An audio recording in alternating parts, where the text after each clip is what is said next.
Well, hello, and welcome to Gallifrey's Most Wanted presents Comic Shop 4. This is our fourth comic book episode, and I have the amazing Mark McManus from Trap One with me. Say hi, Mike. Mark. Hi, thank you very much for having me back. Oh, I'm glad to. I always love to talk comic books. I mean, I do it all the time, but to talk about Doctor Who comics is always fun because that is the one crossover. I think that is the one other genre that Doctor Who appears in that has probably the smallest fan base. Yeah, I think, some people are only the show. Some people the show in the novel. I'm everything. I'm less of novels as much. I mean, I've read most of them, and I'm planning on trying to get through the new adventure ones eventually. But comics is because comic book is like my first nerddom. They've always been up there. I mean, I've always got the magazine. I've always gotten the Titan and the IDW stuff. And it's just amazing. It's some fun stuff. And this is one me and Mark have been talking about. We're going to be covering a 5-issue miniseries with the Third Doctor called Heralds of Destruction. It came out in 2016 from Titan, and it is by Paul Cornel, Christopher Jones, and Hi-Fi, who is, I think, their colorist or letterer. Let me make sure. Because there's sometimes companies do some of the internal stuff like coloring nowadays. And some letterers don't get credit, which I find very weird. Mm-hmm. And this does not have credits, does it? Some of them do not anymore. Bear with me. Ooh, all the pretty. I love having the floppies because I get all the pretty. You get to see all the other covers I didn't get. Yeah. Colorist is Hi-Fi. Okay, so it's writer Paul Cornell, artist Christopher Jones, colorist Hi-Fi. Letter is Richard Starkings and Comic Crafts Jimmy Bentoncourt. I think I said this last time. Richard Starkings is a letterer who does a lot of stuff for certain artists that I like, and he's part of Comic. I think he's part of Comic Craft. He's nothing fancy, but until you ask him to do something fancy, and then it's amazing. Which is because they'll even sometimes do the sound effect, and it's not the artist. They will pick a font and design it and then paste it over the art. Right. Yeah, so that's old school comics, when we worried about it. But it's the same people who did the story we last did, which was Four Doctors. Four Doctors. And I think I enjoyed this a little bit more. Yeah, this one's fantastic. This is my favorite Titan comic ever. It's up there for me. It's like I've got the floppies, but I think Mark's got the hardcover, and that looks very nice, and it would look good on my shelf. And this is something I would read again and again. And I wish I'd read. I mean, it'd been a while. I had to dig it out of the boxes yesterday to reread it a couple times.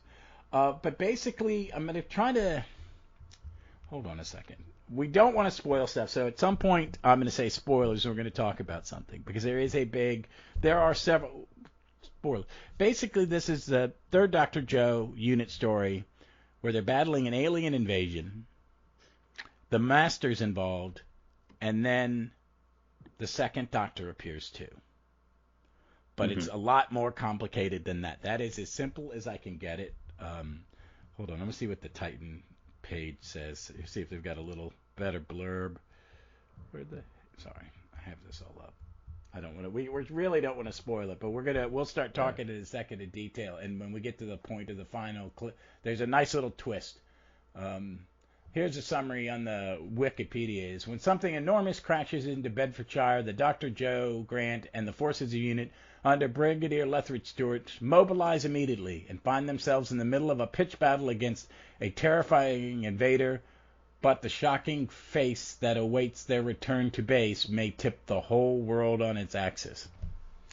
So, the one thing I'd say about the big spoiler is, I know you've got the comic editions, which I did collect, and then I replaced them with the hardback because I loved the story so much. One of the issues with obviously they've got variant covers and things. One of the issues of I think it was issue 4 or 5 does spoil the twist. So I suppose it is out there if you were collecting comics at the time. But if I you've didn't never notice read the that story, that's bad. That's bad. Yeah, I didn't notice it. I'd sometimes go and look at the covers because they get some really great alternate covers. Yeah, I think it's a shame, but yeah. So if you're not aware of this story and you're going to look it out, I would try and go in without knowing what the big twist is, because it is fantastic. It's such a moment when the penny drops. You go, oh, it's a brilliant idea, and it's really well executed. It's a great, and it's they give it a whole page. It's a Yes. single panel page, and you're like, oh wow, wow. I like this one because I like I like it because it is structured as if it's a 5-part Third Doctor story. There is a cliffhanger at every issue.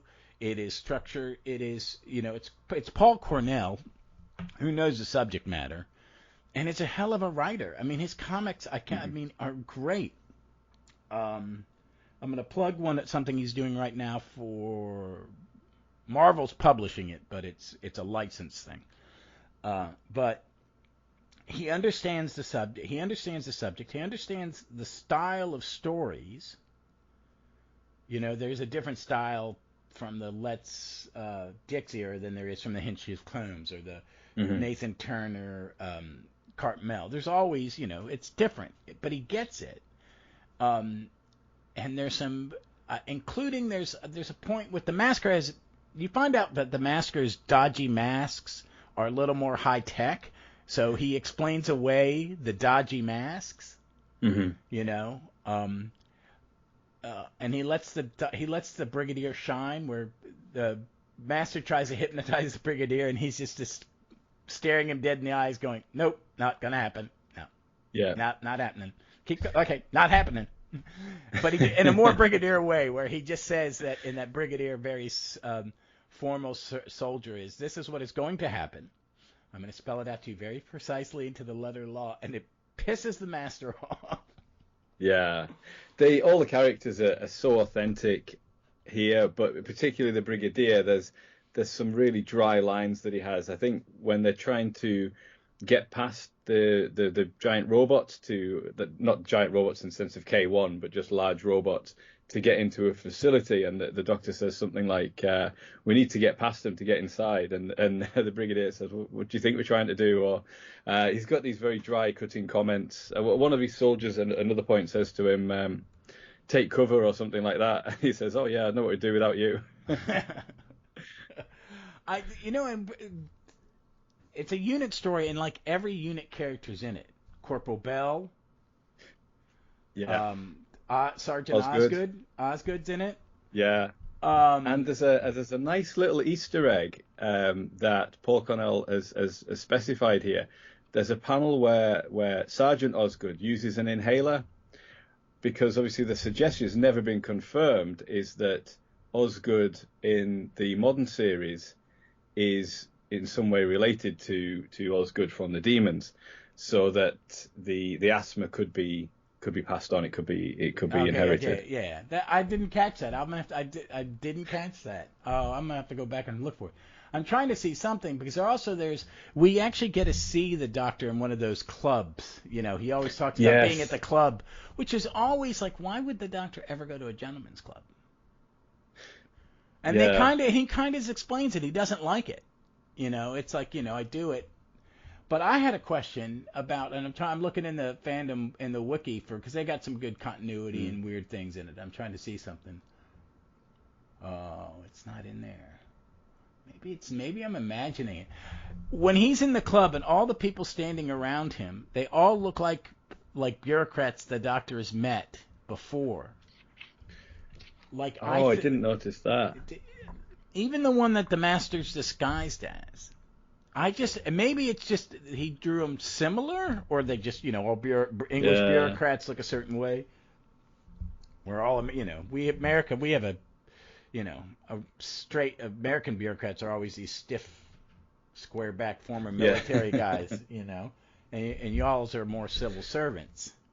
They look like a collection of sort of public school, kind of been to Eton, and then Cambridge or Oxford, and then kind of risen through the ranks, don't they? But I think it is how you imagine the Third Doctor would be in one of these gentlemen's clubs. He's holding court. They're all standing around him while he sits. He's playing chess. He's got a glass of brandy or something. Pol Pot. Yeah. And I don't know that's a little. My take on that was, should we be making a Pol Pot joke? But they used to have him always quote people that we would not necessarily like, Mao and Yeah, and it's because he calls him Polly, doesn't he, as well, which that's is really which weird. is it's like when the Third Doctor talks about Bonaparte, Napoleon, and he calls him Boney. It's a way of sort of I think giving them nicknames and taking away some of their stature a little bit and their power, because the 12th Doctor does that a little bit, doesn't he, when in the Zygon inversion, when he calls the Clara Zygon, he calls her Zygella, and you got Rusty the Dalek, and Okay, that like makes a little more sense.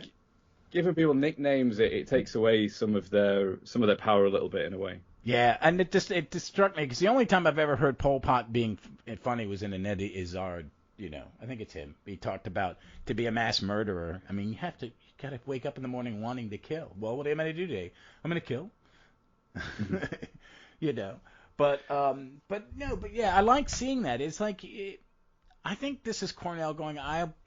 This is what I would have given. This is what I would have turned over to Terrence Dicks, because I could see this working. I mean, not on the even the robots are designed a little TV design, and like when they're turned into a suit on one of the characters in the end, spoilers, that it looks like they're purposely drawing it to look like it would have had to have been made in the 70s and someone would have had to have gotten in it.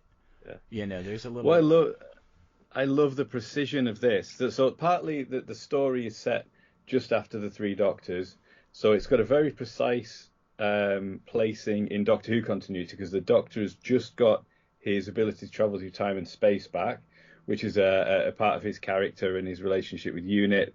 They sort of sense that their family is coming to an end, and that he's already met the Second Doctor, so there's a precedent for that with UNIT. But then in terms of setting it in the 70s, there's a couple of jokes about UNIT dating as well. But one thing I noticed, the robots, they're described as micro machines. So the Doctor says something like, "How can I describe this to you? They're like micro machines." And I thought, that's interesting, because what they're talking about is nanotechnology. And I looked that up, and the term nanotechnology wasn't coined until 1974. But this story would have taken place in the 1973 season, because it's just after the Three Doctors. So it's so authentic to the time that it would have been made if it was a TV story, that the word nanotechnology hasn't been invented yet, so the characters can't say it. Wow. No, that's amazing. I can see Cornell doing that on purpose, because it's so much precision in the story. Yeah. It's great. Well, here's a little spoilers that we see Joe and Mike Yates on one of their dates, whatever, which was but he's having second thoughts about his career, and he has a confrontation by himself with the Master, and the Master tries to use Yates' doubts against him, and he almost does it, because it's not because he's hypnotized Yates, that Yates is moving toward what's going to happen in Invasion of the Dinosaurs, that he is starting to doubt what battle he should be fighting. That these being in the military and fighting these monsters and stuff, when we're destroying our planet, we should be focusing on that. So you get to see it start. And I will say this: I like Mike Yates. I'm not a big Mike Yates fan.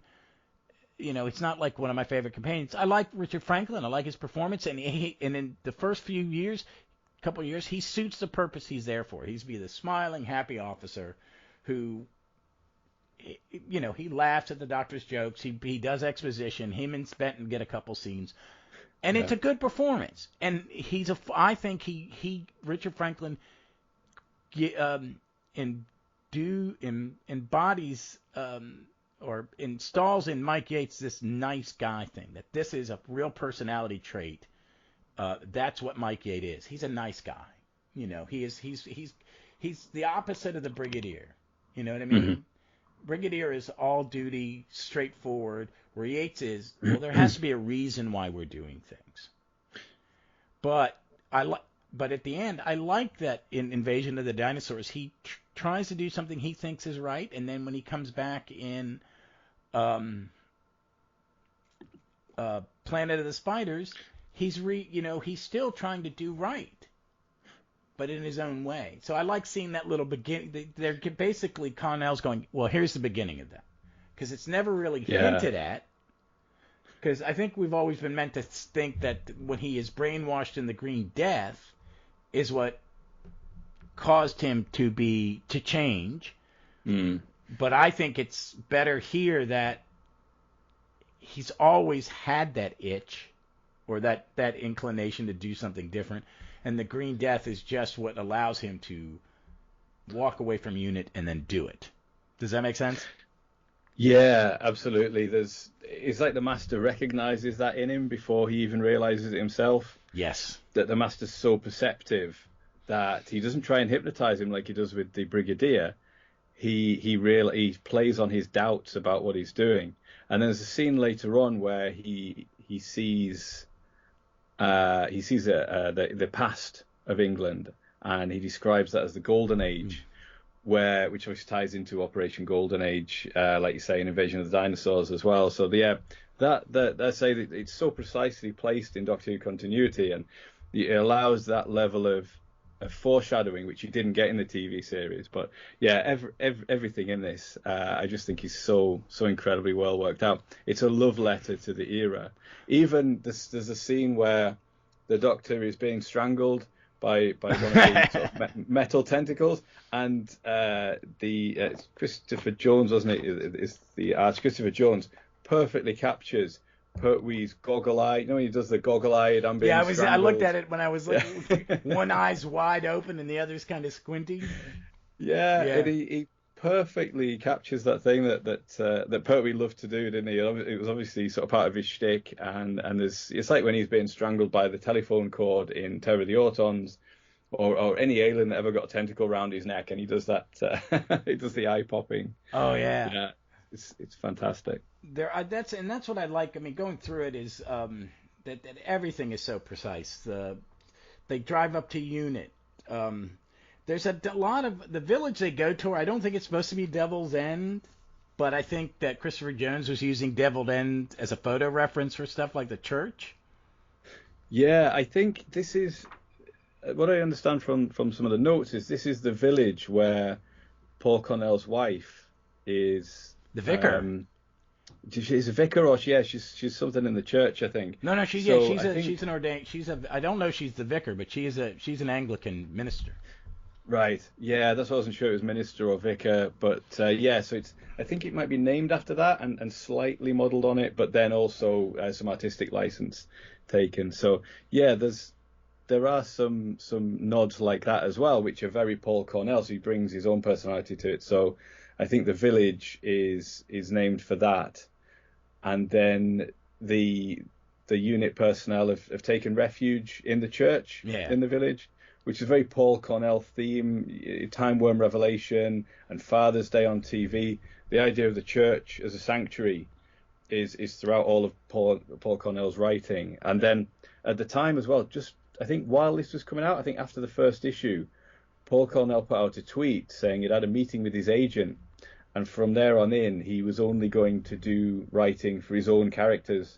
You know, he's got the Witches of Lichford series, and he does the London Falling ones. But obviously he was tempted back to Doctor Who for a couple more things after this, because he did the Target novelisation of Twice Upon a Time, and he did a couple more comics. But at the time the intention was that this would be his farewell. So the very last few lines that he gives to the Doctor equally refer to him moving on from Doctor Who. So it's the Doctor deciding, well, look, I've got the TARDIS working again now. Following the three Doctors, I can travel again. I don't want to just do what I'm expected to do, and I want to move on to new things. And that is Paul Cornell giving those words to the Doctor, but it's also about his own career as well. So it works really nicely. Had this been Paul Cornell's farewell, it would have been really beautiful not to go out on. We haven't gotten to the spoiler yet, because we're going to do that toward the end. But he leaves this sucker on a cliffhanger. Yeah. So if that was at his intention, I love that. You know, I love. I think if that's what he's done, he's put it on. That was his intent, because he is back. He's doing a comic for Marvel. He's adapting something called Wild Cards, which was what's called a mosaic novels series, with edited by J.R.R. Martin before he did Game of Thrones, which is about the superhero motif. Basically, the premise is an alien spaceship explodes over Manhattan, and this biological weapon goes out and affects people, and 1% are given superpowers. That's called the Ace. They're dealt the Ace card. And then a certain percentage, nothing happens. And the other percentage, which is like 20%, they're dealt the Joker. And they die a horrible death. And he's doing it. And I like, and it's literally an adaptation of the first novel. They're considered novels, but every chapter is written by a different author. And Martin edited it, and then a woman, Melinda Snodgrass, who wrote for early Next Gen. She was a script editor on Next Gen and stuff like that. And some of the writers of that did it, and some comic writers. And it's something I read religiously in the 80s. I mean, there were like 23 of these mosaics, and it's something I'm fond of. But, I've never really wanted to go back and reread it. But he did the first issue, and it was great. And when I heard he was doing it, because they'd done a comic, but it was a separate story. It was a story inside the continuity. It wasn't telling the origin, which was meh. But since he's doing it, I want put that on my list, because he's going to do something special with it. He's going to take his time like he did with this, and he's going to do. And I don't know how limited it is. It may be ongoing. I don't think they didn't put the number 1 of whatever on the cover. So it may be, let's see how well it sells. I don't know how popular those books are nowadays. I mean, they are 30 years old.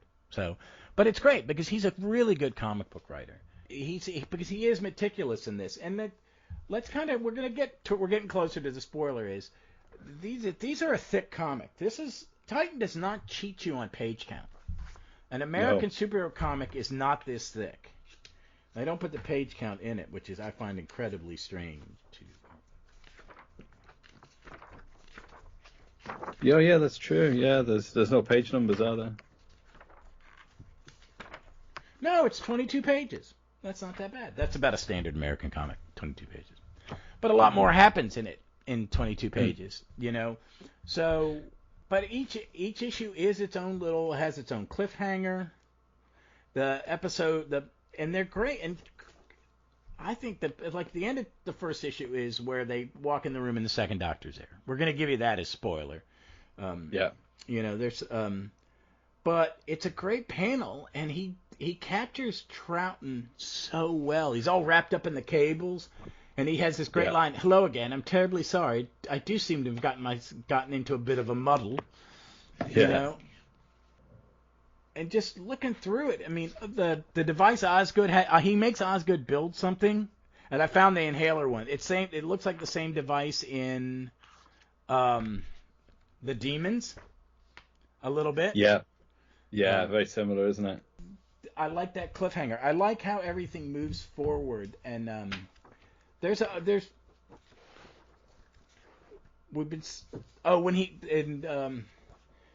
what I like is, yes, you could see this being a 1970s Doctor Who, but there are a couple set pieces that they wouldn't be able to do, like the helicopter. Yeah. I suppose they had the helicopter in the Demons, didn't they? But this is like a big one, and he parachutes out. You find out his masks are a little more like a Swiss Army knife and have multiple abilities. And then there's the voyage into Joe's mind. It is so it looked like did you know what Laugh-In is? It's an American variety show TV. It's where Goldie Hawn came from, where she was famous from before she became an act when she started doing movies.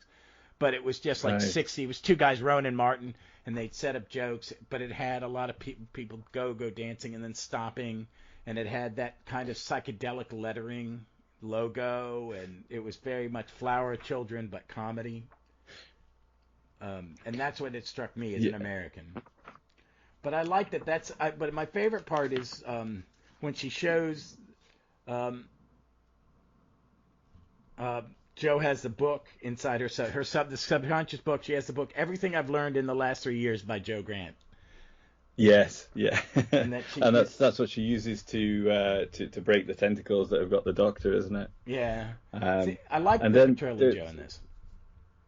Yeah, she's terrific in this. Like I say, they journey into Joe's mind, but then once they go down the well, it's all blue crystals as well, which is obviously a bit of foreshadowing as well for the end of the Third Doctor with the Metabolus and the spiders and things. Yeah, at the end of it, because this takes place landscape. right after Third Doctor, so she's leaving. This is the season she leaves.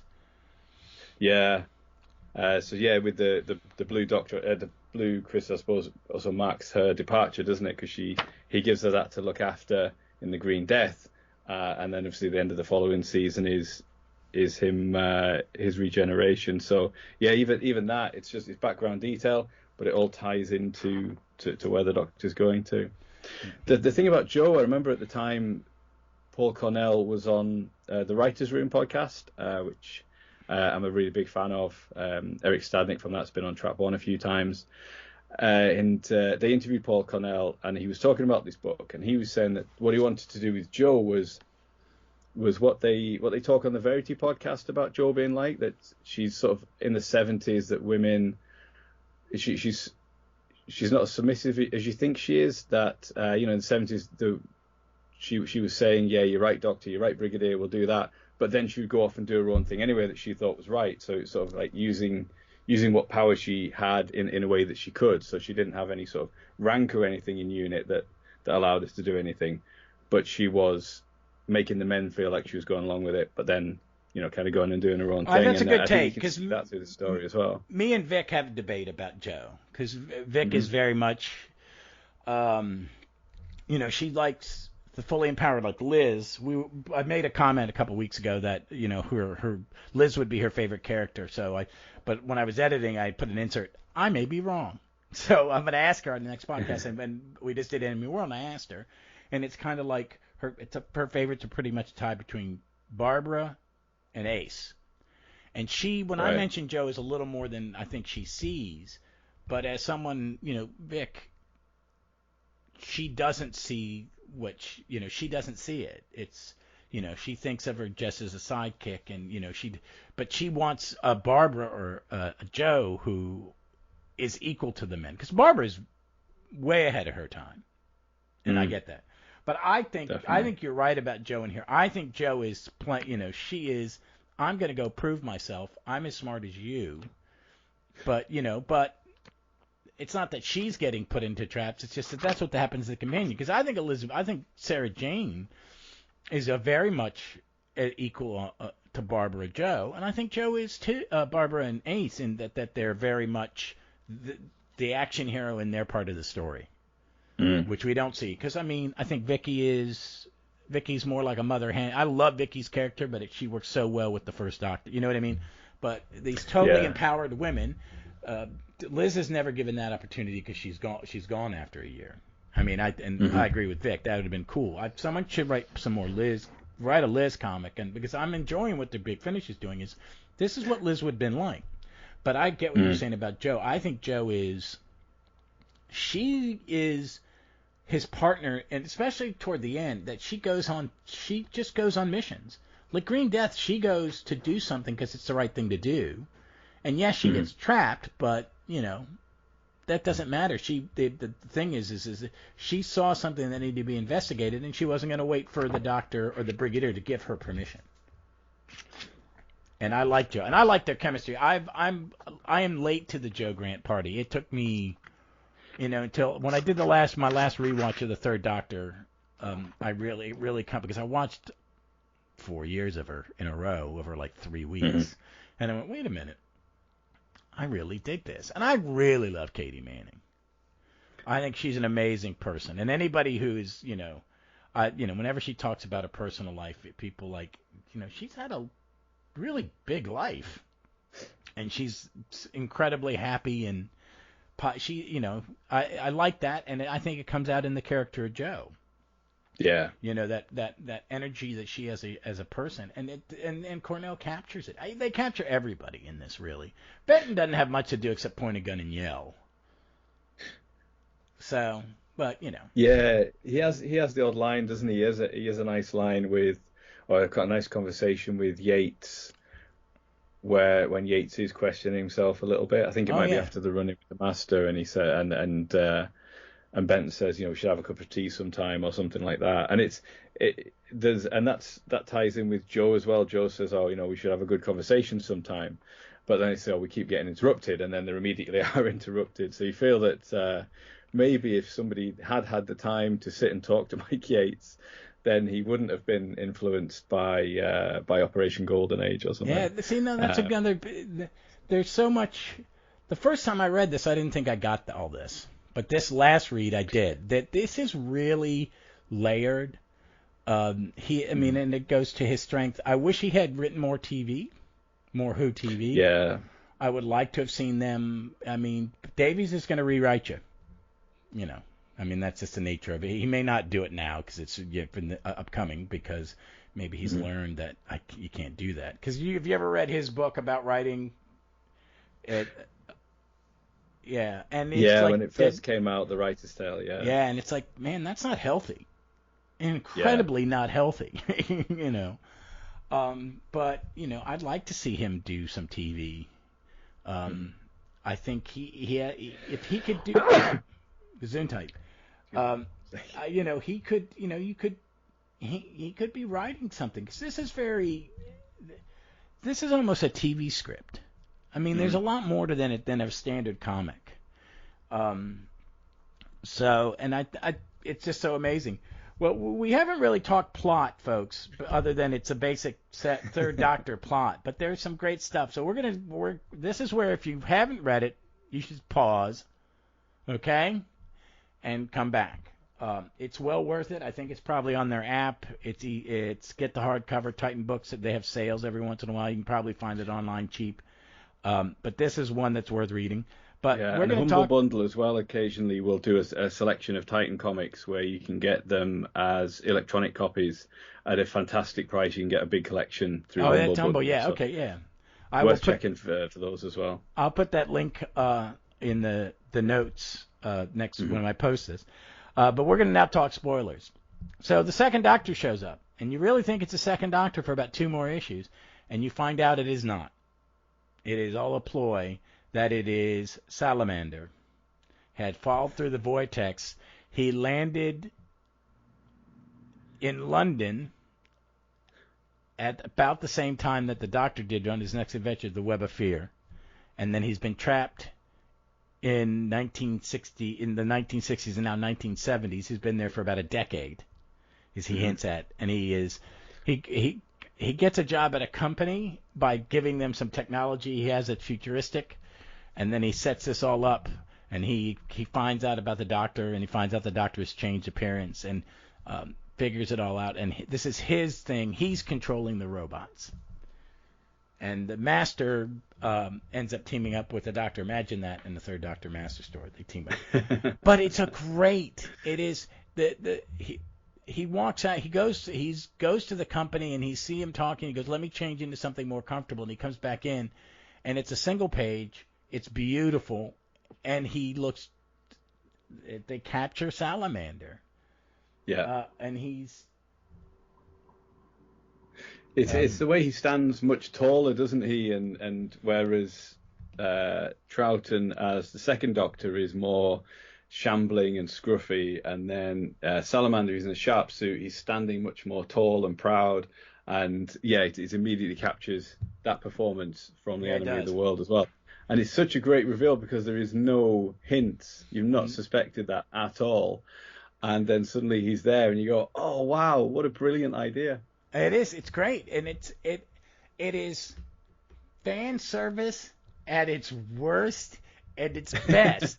Because, okay, how did he survive the time vortex? Well, it's a show about time travel in a box that's bigger than the entire attitude.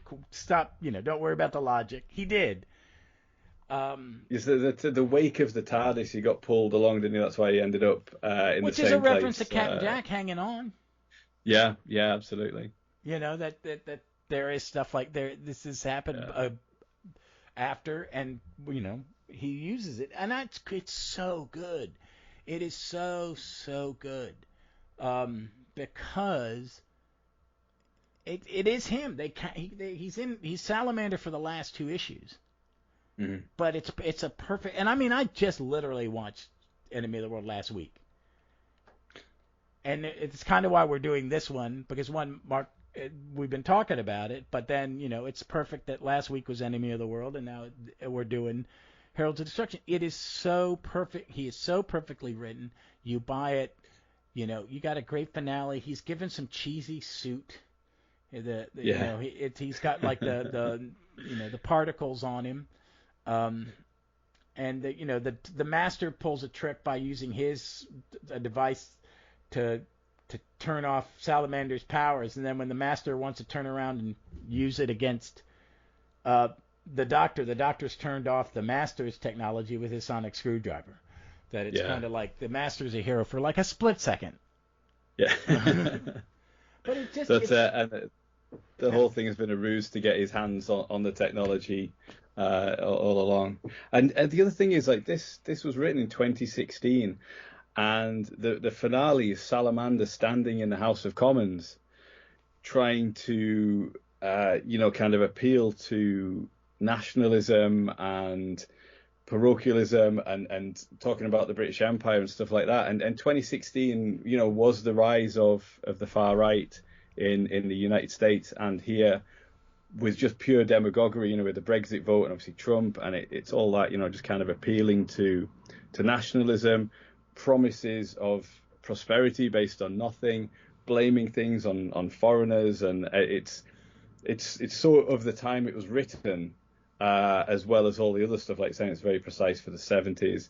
It's very precise for being set just after the Three Doctors as well. So that kind of threat as well felt. I remember reading it in 2016 and feeling, yeah, that is what a villain, is in the modern world in a way. Yeah, no, I get. I mean, it struck me and Vic watching Enemy of the World last week, talking about it. Is it very much, that Salamander's not a world leader in that. He's putting people into positions of power, but he does not hold a position of power, other than he is a businessman or an influencer, which is very much basically he's a grifter. Yeah, You know. like an Elon Musk Yeah, kind of character, I suppose. yeah. I Isn't he? mean, I So, think it's he's the worst part of libertarianism. And mhm. just because you're smart and a good businessman doesn't make you a good person. Henry Ford was an anti-Semitic piece of shit, but he invented the assembly line. Mhm. But he believed in union. He paid his wages, his people right. It was his kids were like didn't pay them well. But like Thomas Edison, you see Thomas Edison portrayed in Doctor Who, and you're being a little nice, but he was a thief. Mm. He when you worked for him, you didn't get any taste of the patents. Patents all were his. And Right. so I mean that's kind of like and he's very I mean it's hard not to watching it in the last couple of weeks. Watching that and 2 weeks ago, and with all that's going on with Trump and the FBI and Mhm. stuff like that. You see it. I mean, Salamander's is a grifter like that, but he's just a little smarter. Well, a lot smarter. A lot smarter. Because Yeah. and I think this is a continuation. I think he doesn't change. Cornell doesn't change Salamander at all. It is everybody. The characterizations are consistent, and Christopher Jones allows us to see, because the images they look like the people they are. The Mhm. actors. And then for the most part, sometimes they're not. I mean, Mike Yates doesn't always look like Mike Yates, but the big stars always are spot on. But Mm. Cornell doesn't change anything. He doesn't try to improve or add anything to the characters.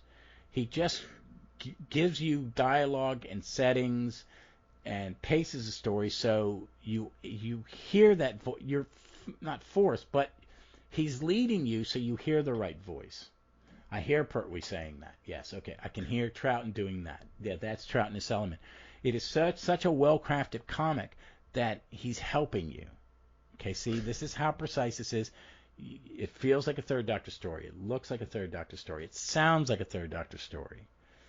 So when you're reading it, I can almost see it in my head moving. You know what I mean? It is so well crafted. And that you're given these great cliffhangers. I mean, another reason I think Paul Cornel should do more comics is that he can tell so much. He gets so much done in 22 pages. Yeah, and it's not definitely. it's not fluff. Everything's there for a purpose. So, and it's so. Yeah. I mean, the cliffhangers are so great. I mean, I probably said that 1,000 times. It's such a joy to read. I'm really becoming more doing these. We've been talking Titan. I'm enjoying some of these. I'm behind on my Titan reading. I just got the latest Fugitive Doctor, and it's pretty good. I'm enjoying it. I think there's one more, and then they're doing a special.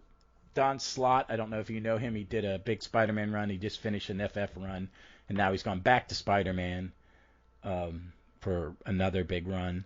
But he's doing 4 single-issue Doctor Who stories. I think he's doing 1 Tennant, 1 Smith, one Eccleston. I don't know, but he's doing. Martha's going to be in it. There's going to be a Martha Tennant one and stuff like. He's going to do the people he liked because he's a name. He's like in American comics. He's a big deal right now.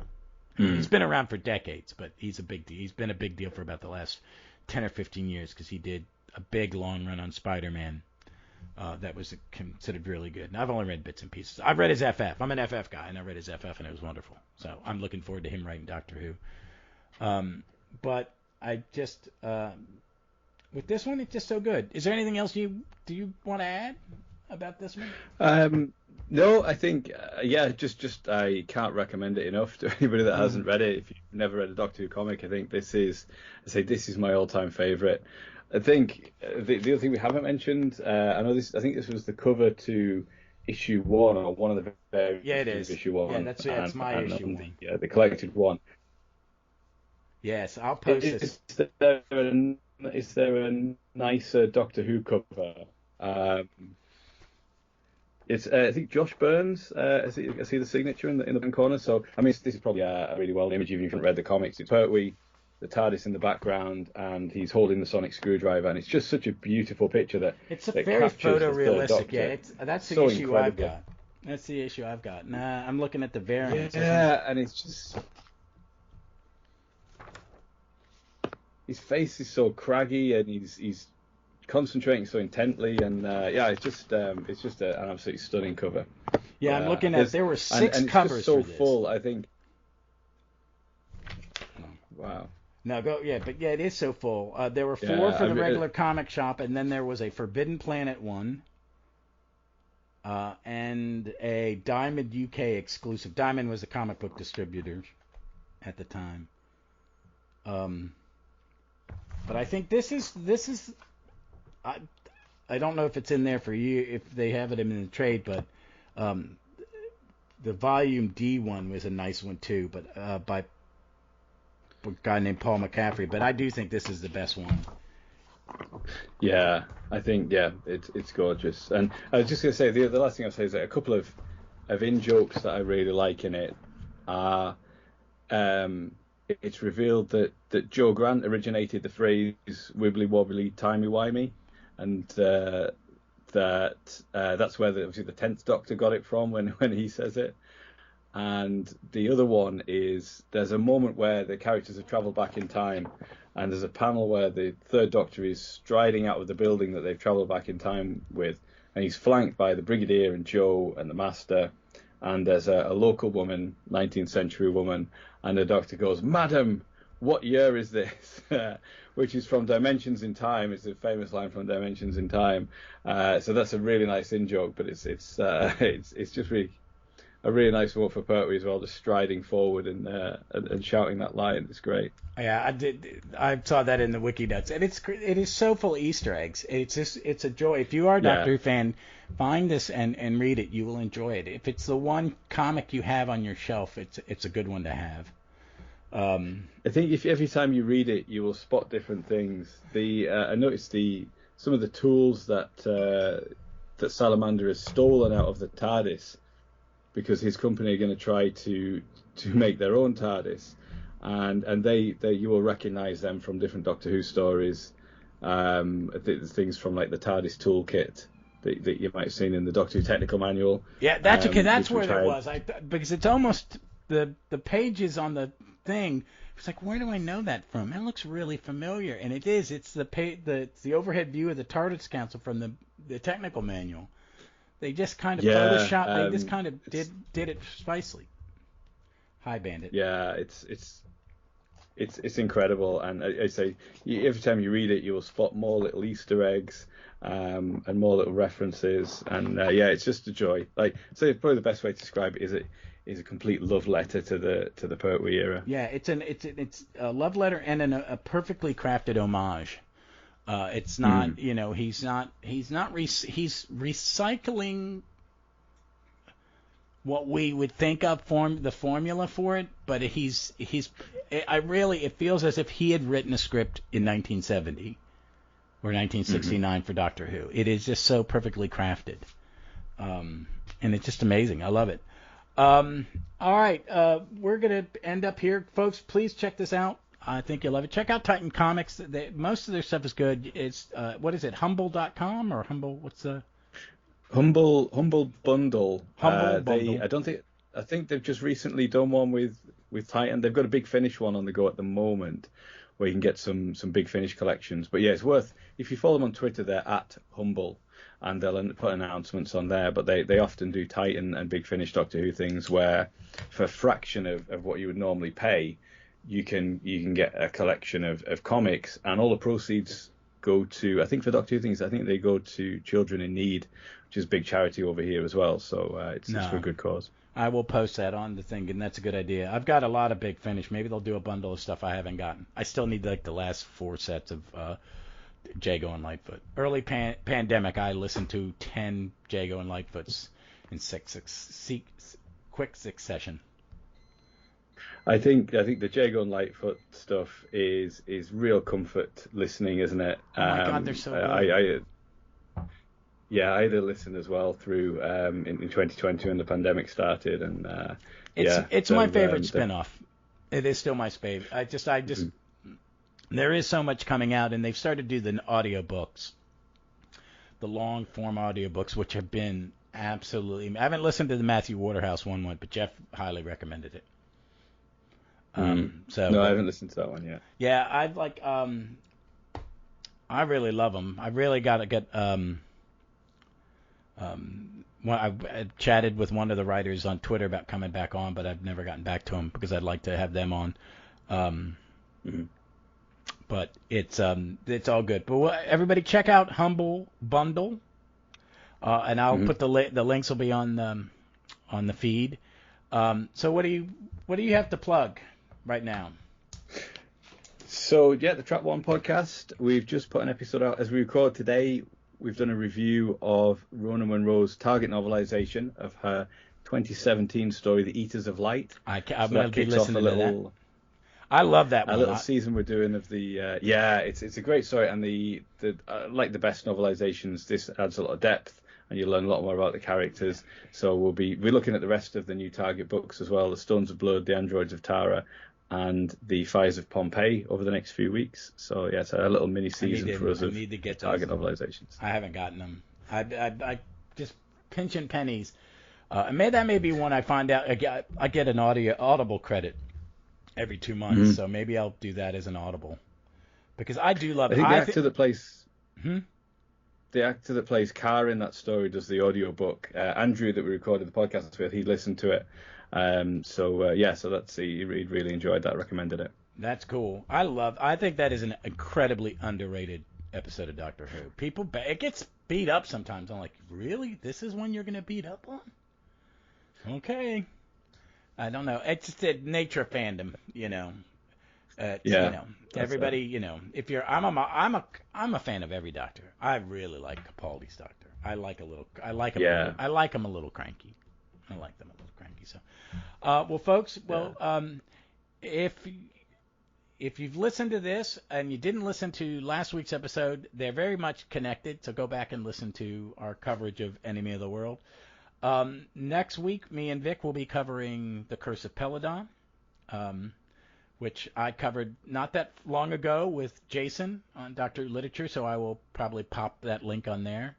But it's well worth it. But you can also, remember, you can always find us on Twitter at Gallifrey's MW Pod, or you can follow me on my comic podcast, Stop, Let's Team Up, if you want more comic book fun. Later today, I will be recording one just on comics I bought and read this week, which is, I always find I find entertaining, and I hope you do too. But you can follow us on Twitter at JSA4E. That is JSA, the number 4, the letter E. And folks, we look forward to seeing you all somewhere in time or space.